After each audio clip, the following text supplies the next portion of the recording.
Salut, c'est Marie, professeure d'SVT sur Nouvelle Classe. Alors soit tu es tombé sur cette vidéo en cherchant un phénomène très en vogue des années 2000, soit tu voulais en savoir plus sur ce chapitre d'SVT que tu n'as pas bien compris. Et bien ça tombe bien parce que c'est ce qu'on va faire aujourd'hui.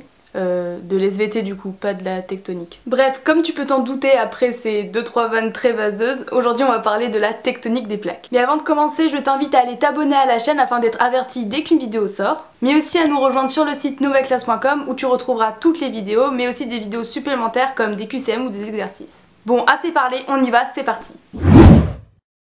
Avant de t'expliquer la tectonique des plaques, on va revoir ensemble ce qu'on sait sur la structure du globe qu'on a vu dans les 2 dernières vidéos de cours si tu ne les as pas vues. Le globe est composé de la croûte continentale et océanique en superficie du globe, ensuite on a le manteau, puis le noyau.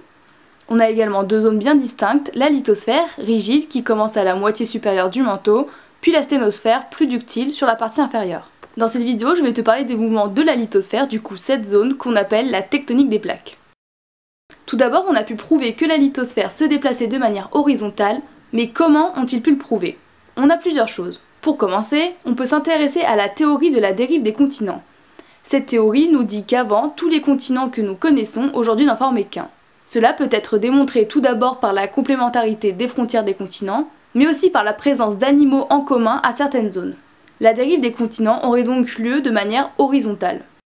Le deuxième argument est l'âge des sédiments océaniques. Si on regarde les sédiments océaniques, plus la croûte océanique est épaisse, plus les sédiments sont âgés en profondeur. Pour schématiser, ça donne ça, avec un déplacement dans ce sens. On a aussi le magnétisme de la croûte océanique. La Terre change de polarité au cours du temps, on a donc des pôles alternés dans le temps. Or, on voit que le changement de magnétisme n'est pas vraiment proportionnel au temps. Cela montre donc un déplacement des roches. On a aussi la preuve des points chauds. On a vu lors de la dernière vidéo que les points chauds créaient des volcans à la surface.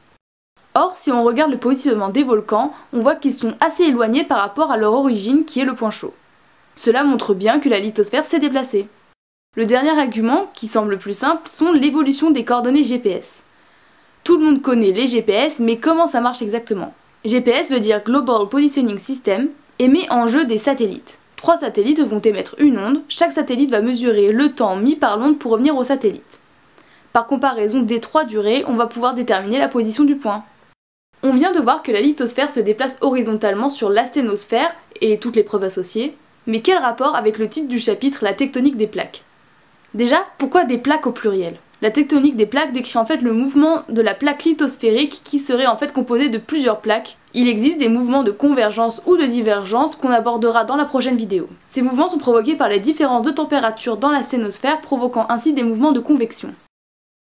Pour résumer, on peut dire que la tectonique des plaques est définie par le mouvement horizontal de la lithosphère sur la sténosphère. Ce mouvement a été prouvé par la dérive des continents, la différence des âges des sédiments océaniques en fonction de la distance, l'alternance de magnétisme, la distance des volcans par rapport au point chaud et surtout les coordonnées GPS dont on a vu le fonctionnement. Cependant, la tectonique des plaques ne considère pas l'existence que d'une plaque lithosphérique mais de plusieurs plaques composant la plaque lithosphérique. Ces plaques subissent donc des mouvements influencés par des mouvements de convection du manteau. Ces mouvements sont donc à l'origine des reliefs qu'on a vus dans les chapitres précédents.